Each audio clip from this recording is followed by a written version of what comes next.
ये 4 बातें नोट कर ले, बहुत ये जीवन के लिए अत्यंत लाभदायक है।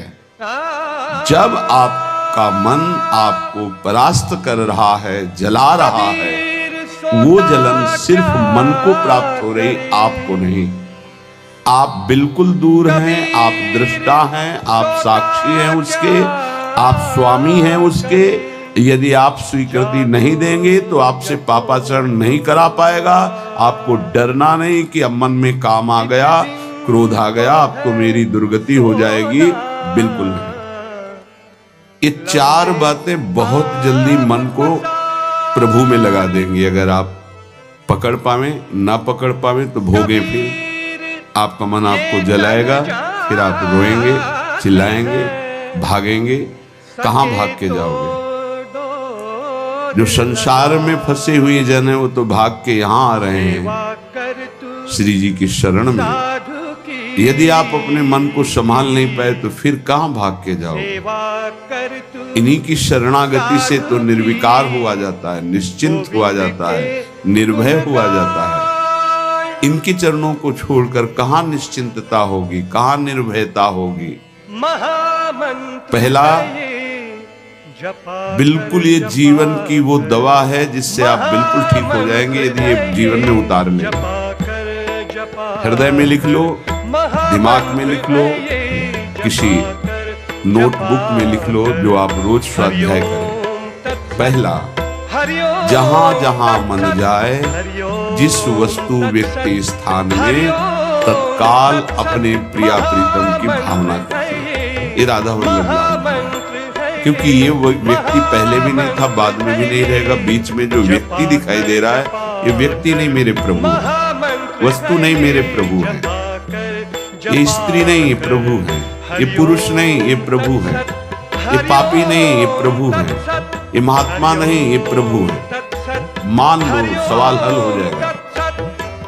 दूसरा, जहां जहां मन जाए वहां वहां मिथ्यात्व भाव करके, ये सब माया का विलास। राधा वल्लभ श्री राधा वल्लभ। और मन का एक स्वभाव है, जहां हम परिचय उसका ये जान जाते हैं स्वभाव का, तो हम उससे शासन में ले लेते हैं। लोग परिचय नहीं जानते। जीव ही आप जानेंगे, ये भागाते हुए आ जाएगा। इसको सेकंड में भी कम समय में अधीन किया जा सकता है, और पूरा जन्म लग जाएगा फिर भी अधीन नहीं कर पाओगे। बात को समझिए। ये 1 सेकंड में विश्व ब्रह्मांड में कहीं भी यदि इसका परिचय है, वो तत्काल पहुंच जाएगा। वायु भी इसके समान वेगवान नहीं है मन। अगर अमेरिका गए हैं, आपने वो दृश्य देखा है, कोई एरिया, महल, घर, जो भी 1 सेकंड के कम हिस्से में वो पहुंच जाएगा।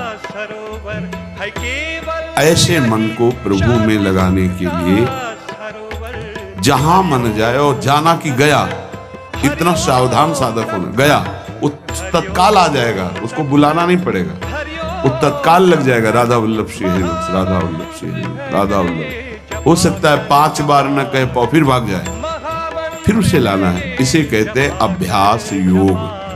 अभ्यास योग युक्तेन चेतसा नान्यगामिना। एक दिन ऐसा आएगा, नान्यगामिना, ये जाएगा ही नहीं, ये नहीं जाएगा। फिर दिव्य शाश्वत परम पुरुष की प्राप्ति इसी से हो जाएगी। तीसरा, हमारे मन में जो सही स्फुरणाएं हो रहे हैं उसका सपोर्ट जरूरी है। विरोध से ही मन केवल काबू में नहीं होता है, सपोर्ट जरूरी है। अब सपोर्ट शब्द से कितना मन प्रसन्न हो रहा है, हर्षित हो रहा है, उस बात का सपोर्ट जो गुरुवाणी, शास्त्र, संत जनों की वाणी, उसके अनुकूल वो बोल रहा है। चलो आज हम तुम्हारी बात पूर्ण कर देते हैं। वो कहता है मुझे आज मीठा खाने की बहुत इच्छा है। ठीक है, हम श्री जी को भोग पधराते हैं, नाम कीर्तन करते हैं, आचमन कराते हैं, फिर उसको पा लेते हैं। बिल्कुल वो आपको भजन में विरोधी भाव नहीं पैदा करेगा। कहीं कहीं मन को सपोर्ट करना है, वो कहीं कहीं शास्त्र सम्मत गुरु आज्ञा के अंतर्गत। सपोर्ट जरूरी है, जरूरी है। बिल्कुल विश्वास मानिए, ये 4 बातें जो बता रहे हैं ये जीवन की धरोहर है जो आपको दे रहे हैं। चौथी बात, जो शास्त्र विरुद्ध दोष वाली सलाह दे रहा है, बिल्कुल नहीं, बिल्कुल नहीं, बिल्कुल नहीं। जैसे वो जरूरी है, जरूरी है सपोर्ट, ऐसे बिल्कुल सपोर्ट नहीं, बिल्कुल सपोर्ट नहीं, बिल्कुल नहीं। अब वो आपको जलाएगा। जैसे सपोर्ट शब्द से हर्षित हो गया, ऐसे बिल्कुल नहीं शब्द से वो शोकित हो जाएगा। अब आपको उदास कर देगा। जब उदास वो होगा तो आप उदास हो जाएंगे, कहीं मन नहीं लगेगा। आपको लगता है अब तो जीवन बेकार हो गया। तो मन लगना ही जीवन है क्या? अरे अभी आप समझे नहीं। सोहम तवै आश्रितः, मैं प्रियालाल के आश्रित हूं। तो तन वांग मनोभीर, अगर ये नहीं लग पा रहे हैं तो मैं स्वयं प्रियालाल के आश्रित हूं। ये मुझे कैसे भ्रष्ट कर सकता है? तन वांग मनोभीर, शरीर, वाणी और मन, ये हम समर्पित कर रहे हैं। तो शरीर, वाणी, मन, ये तीनों धोखा दे रहे हैं। शरीर बीमार हो गया है, जबान खराब हो गई है, मन गलत चिंतन करा रहा, तो हमारा बाल बांका भी नहीं कर सकता, क्योंकि सोहम तवै आश्रिता, मैं स्वयं प्रियाजू की शरण में हूं। उपासक देखो, देखो जरा इस पर विचार करो। क्या शरीर को त्याग देने से परम पद मिल जाएगा? दुखों की निवृत्ति हो जाएगी? क्या निर्विकारता आ जाएगी? नहीं। ऐसे शरीर को नष्ट करने वाले को प्रेत योनि मिलती है। प्रेत योनि महाभयानक कष्टदायी, जिसमें वो दरिया के समीप रहते हुए बूंद पानी नहीं पी सकता, केवल वायु भक्षण करके वो जलता रहता है। कितने समय तक इसकी कोई सीमा नहीं है, युग युग बीत सकते हैं। ये मन जिसको तुमने अपना माना, कितनी दुर्गति का रास्ता चयन करा दिया। उपासक मस्ती सीखे। अरे चाहे गृहस्थ हो या विरक्त हो, भगवद आश्रित मस्त रहना सीखो। सदा रहो अलमस्त, नाम की धुन में हो जा मत वाला। निरंतर नाम, क्या फर्क पड़ता है मन सही है या गलत, क्या फर्क पड़ता है? क्यों? क्योंकि मैं स्वयं प्रभु के आश्रित हूं। मैं सच्चिदानंद का सच्चिदानंद अंश हूं। ना मैं कभी दूषित था, न दूषित हूं, न दूषित रहूंगा, और ना सृष्टि में किसी की सामर्थ्य है कि मुझे दूषित कर सके। इंद्रियां दूषित हो सकती हैं, मन दूषित हो सकता है, क्रिया दूषित हो सकती है। अब हम प्रभु के बल से इन इंद्रिय, मन और शरीर के दोषों का नाश करूंगा, ना कि इनके अनुसार चलूंगा। ये उपासक का स्वरूप है।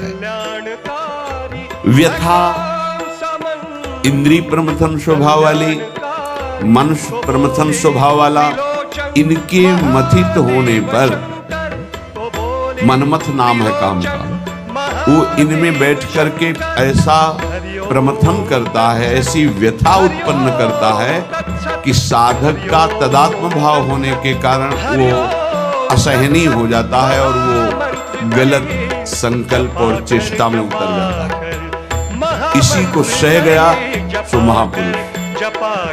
यम ही न व्यथयन्ते ते पुरुषम पुरुषर्षभ। हे पुरुषों में श्रेष्ठ अर्जुन, अर्थात वो पुरुषों में श्रेष्ठ पुरुष है जो प्राप्त व्यथा को सह जाता है। इंद्रिय मन के द्वारा विकारात्मक पीड़ा को बिना किसी से राग द्वेष किए चुपचाप सह गया। ये भगवान की विशेष कृपा। हमारा मन क्या बुद्धि के साथ सोचवाता है कि जब हमें जो काम सताया, लोभ मोह ममता जो भी, हमें वो तत्काल मिल गया और हम शांत हो गए तो सौभाग्य समझते हैं। दुर्भाग्य है उस उपासक का जो चाहे और उसको प्राप्त हो जाए, दुर्भाग्य है उसका। सौभाग्यशाली वो है जो चाहे और ना मिले और जलता हुआ सह गया, उसे वो चीज मिलेगी जो त्रिभुवन में किसी को किसी साधना से नहीं मिलती। यम ही न व्यथ्यन्ते ते पुरुषम पुरुषर्षभ शम दुखा सुखाधीरम स्वमृतत्वाय कल्पते। वो अमृत पद का अधिकारी हो गया, वो अमर हो गया, अविनाशी हो गया, वो अविनाशी पद में आरूढ़ हो गया जो इस व्यथा को सह गया। व्यथा को सहने वाला वही होता है जो व्यथा का दृष्टा बनता है, भोगता नहीं। तुम दृष्टा हो, बात समझिए। आपने देखा आपका मन गलत चाह कर रहा है, ये आपने देखा, आप में नहीं है, मन में है। पर कहने को होता है कि मेरे मन में दोष आ गया, लेकिन मेरे मन में नहीं, वो मेरे में आ गया, मैंने स्वीकार कर लिया। यही दुर्दशा है माया के द्वारा की गई। इसी का नाम जड़ चेतन ग्रंथि है। यही चिज्जड़ ग्रंथि है जिसका नाश करते हैं वेदांत के द्वारा, भक्ति के द्वारा, योग के द्वारा, कर्म योग के द्वारा, सत्संग के द्वारा, शास्त्र स्वाध्याय के द्वारा। आपको विविध शास्त्रों का सार 5 मिनट में मिल गया। जो जीवन भर प्रयोग किया गया शास्त्र स्वाध्याय करके संतों की कृपा से, वो 5 मिनट में मिल गया। अगर इसे स्वीकार कर लें तो बहुत जल्दी आप महात्मा बन जाएंगे, चाहे गृहस्थ में हो या विरक्त में।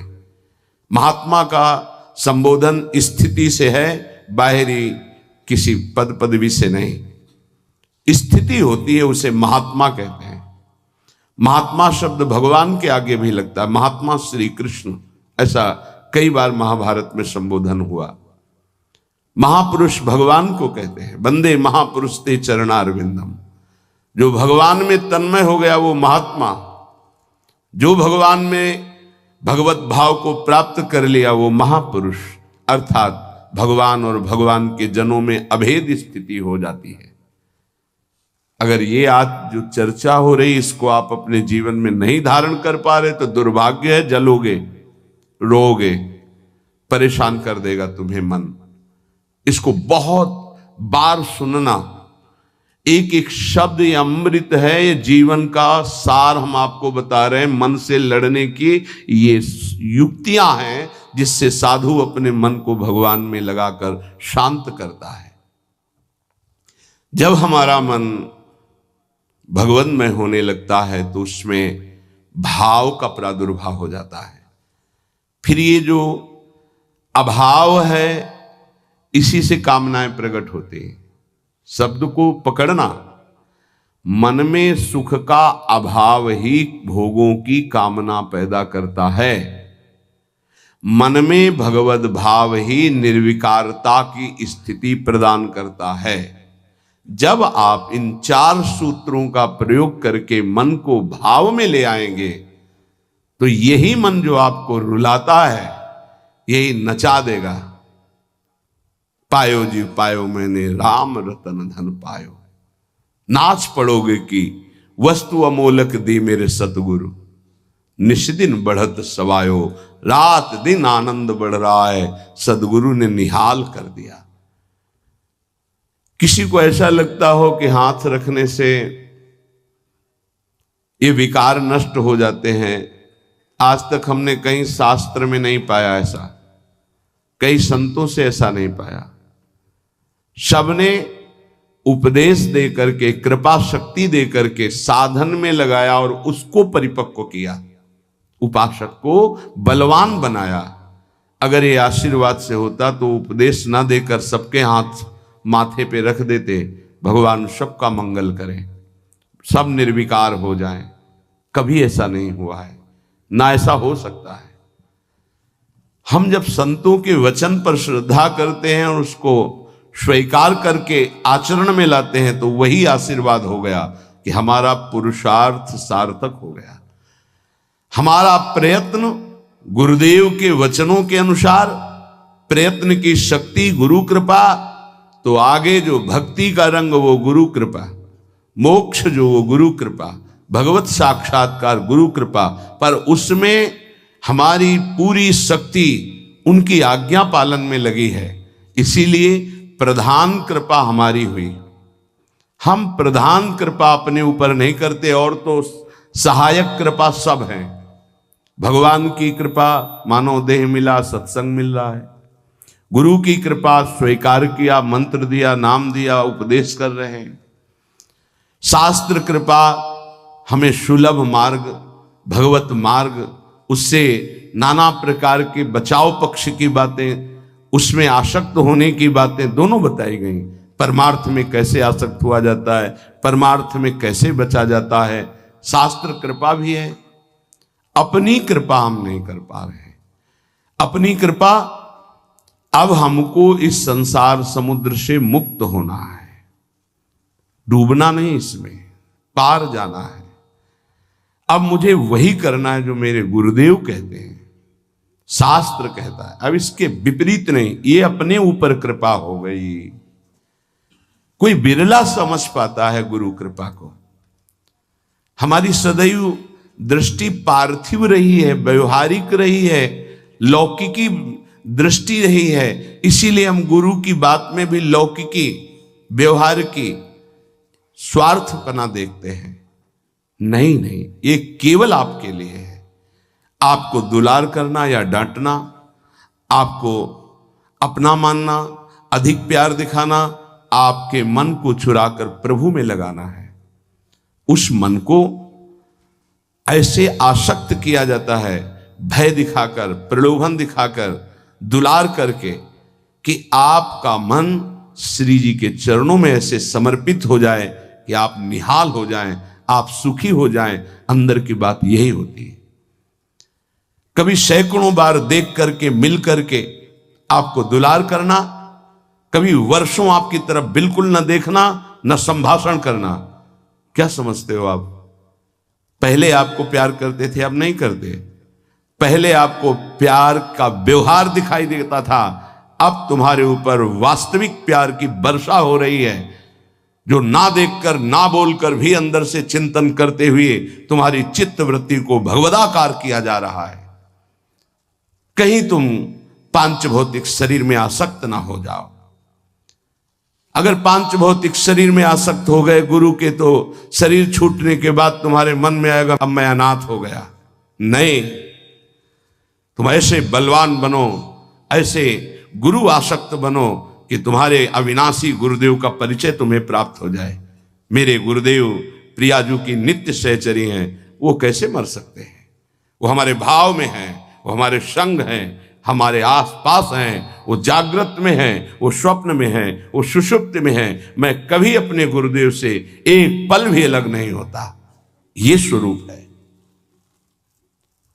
अध्यात्म को समझिए। कुछ व्यवहारिक साधक ऐसे हैं जो व्यवहार में राग द्वेष करते हैं। गुरुदेव व्यवहारिकी नहीं है, गुरुदेव परमार्थ वस्तु है। व्यवहार की लीला तुम्हारे साथ इसलिए हो रही कि तुम परमार्थ को जानते नहीं हो। जैसे बालक घुटनों के बल चलता है तो पिता घुटनों के बल हो जाता है, और उसके साथ साथ उसको सुख पहुंचाने के लिए वैसे ही चलते हुए बोलता है। इसका मतलब यह नहीं कि पिता बालक हो गया, वो केवल बालक के लिए वो ऐसा बना है। वो केवल उसको सुख देने के लिए, मेरा पुत्र है, इस संबंध के लिए। ऐसे ही आपसे विनोद करना, आपको दुलार करना, आपकी चित्त का आकर्षण करना प्रियाजू को भेंट देने के लिए है।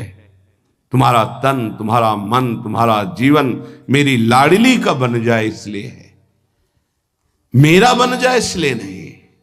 मेरा तो मेरा भी तन मेरे को प्रिय नहीं, तुम्हारा तन कैसे प्रिय हो सकता है?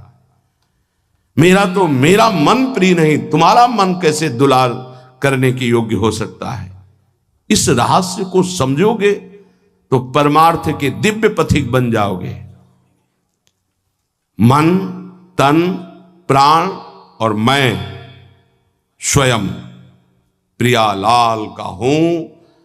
अब हमको इसकी कोई परवाह नहीं कि मेरा मन क्या कहता है, मेरा तन क्या करता है, मेरे प्राण रहे कि ना रहे, मेरी गति बने कि ना बने, अब इस पर ऐसे उपासक के हृदय में ज्यादा समय नहीं लगता और भाव का प्रकाश कर देते हैं आचार्य, इष्टदेव, गुरुदेव। तब वो हृदय के नेत्र जब खुलते तो इन नेत्रों में प्रकाश होता है।